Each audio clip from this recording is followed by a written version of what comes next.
Magandang umaga, magandang hapon, magandang gabi po sa inyong lahat. San man po kayo naroroon sa mga sumandaling ito.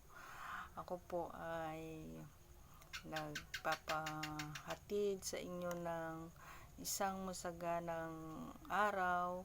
Sana'y nasa mabuti po tayong kalagayan at malayo po sa sakit, lalong-lalo na po sa COVID. Mag-ingat po tayo. Ako po pala si Nanay Flor na Ilocanong vlogger na may kasamang utal-utal na pananalita. Pasensya na po kayo at inaanyayahan ko na rin po kayo na mag-subscribe sa akin pong channel at i-click na rin po ang notification bell para ma-update po kayo sa mga susunod ko pang mga vlogs na gagawin. Ako po ay magbibigay lamang ng maikling opinyon o mga nakikita ko sa YouTube. Nababasa araw-araw na aking sinusundan ang buhay ng taong ito na wala naman siyang gawin sa buhay niya kung hindi ang makatulong lamang sa tao. At ito po nga ay si Sir Francis Leo Marcos na tunay na napakadakila. May malaki siyang puso para sa mga mahihirap. At kahit na sa panahon ng pandemya ay hindi siya natakot na lumabas upang ipahatid o ipamudmud yung kanyang mga tulong na mga bigas, pagkain sa mga nangangailangan, sa mga katulad naming mga mahihirap. Tunay na ang mga ganitong mga tao ay mangilang-ilan lamang po na nilalang dito sa mundo. Ang tunay na isa lamang si Sir Francis Leo na may gininto ang puso. Marami ng luha na tumulo sa aking mata mula nung nasundan ko, nasubaybayan ko si Sir Francis Leo na siya po ay tumutulong sa mga mahihirap na sa mga panahong ganong hirap ng buhay ay naroon siya na hindi siya nangimi na nilabas ang kanyang kayamanan upang ipamigay at itulong sa mga mahihirap. Tunay na siya ay isang anak ng Diyos at alam ko po na pagpapalain ng Panginoon ang ganong klase ng tao.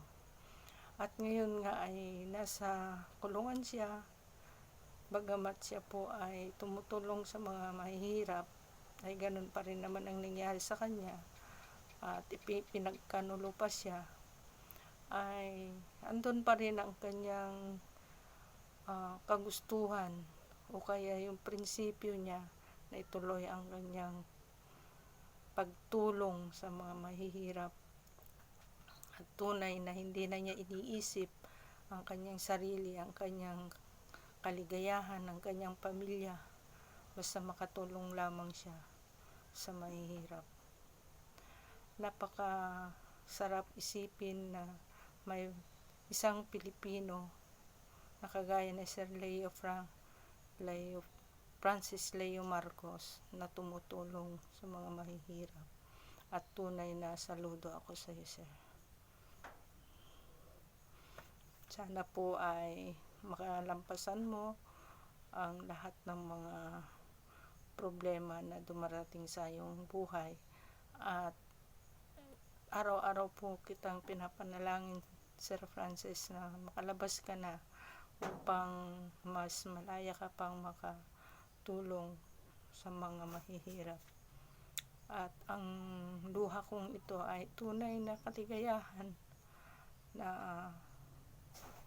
isang tao na kagaya mo na may mabuting puso, good Samaritan na tumutulong na kahit nandiyan ka na sa loob ng kulungan ay tumutulong pa rin. Hindi ito ang una at huli kong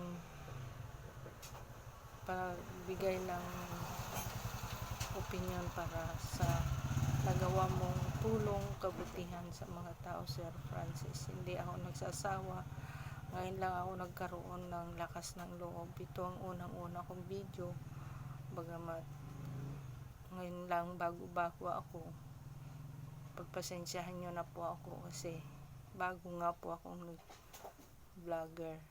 Gusto ko lang pong maiparating kay Sir Francis Leo ang aking pasasalamat na sa kanyang butihing puso, sa kanyang butihing kaisipan, may busilak na puso ay nakakatulong siya ng mga mahihirap.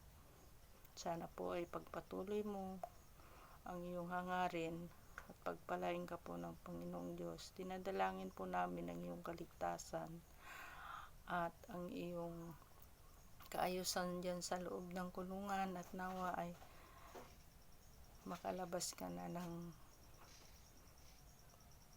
madaling panahon para makasama ka ulit namin dito sa labas. Namimiss ka namin, Sir Francis Leo Marcos. Ingat po kayo lagi. We love you. Sa susunod na vlog, kita-kita po tayo. God bless.